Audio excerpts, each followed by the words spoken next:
అందరికీ నమస్కారం. ఆళ్ళ వెంకట గోపాలకృష్ణరావు అధ్యక్షులు సాగునీటి వినియోగదారుల సంఘాల సమాఖ్య ఆంధ్రప్రదేశ్.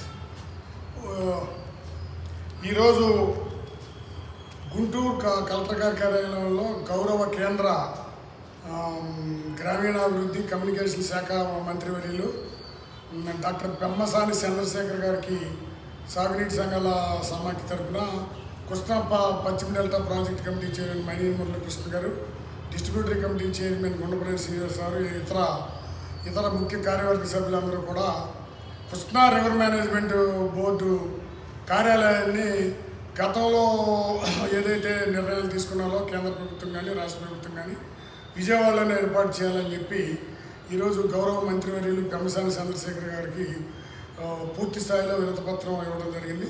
ఈ సందర్భంగా మేము ఒకటే మనవి చేస్తూ ఉన్నాం.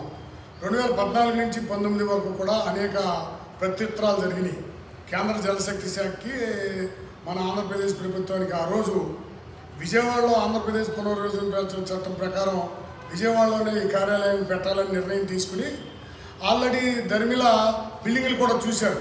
2019లో వైసీపీ ప్రభుత్వం అధికారంలో వచ్చినా కూడా అనేక రకాల ప్రత్యుత్తరాలు జరిగినాయి. 2020 ఆగస్టులో కానీ 21లో కానీ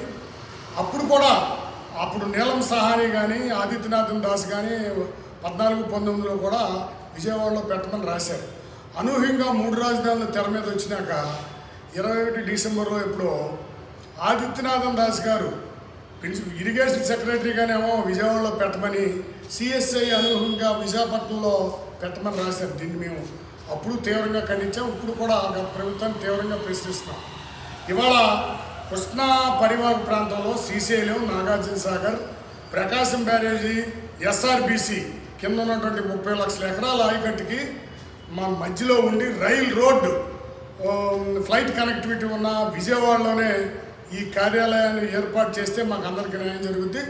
ఈ కార్యాలయాన్ని ఏర్పాటు చేయమని మేము కేంద్ర మంత్రి గారికి కోరటం జరిగింది. ఆయన సానుకూలంగా స్పందించారు. ఈ విషయాన్ని కేంద్ర జలశక్తి శాఖ మంత్రి దృష్టికి, సంబంధిత అధికారుల దృష్టికి తీసుకెళ్లి విజయవాడలో ఏర్పాటు చేయడానికి అన్ని చర్యలు తీసుకుంటామని ఆయన ఇచ్చారు. ఆయన ప్రత్యేకంగా కృతజ్ఞతలు తెలియజేస్తా ఉన్నాం. ఈ సందర్భంగా ప్రాజెక్ట్ కమిటీ మాజీ చైర్మన్ పెద్దలు మైనేని మురళీకృష్ణ గారిని మాట్లాడాలని కోరుతాము. అందరికీ నమస్కారం.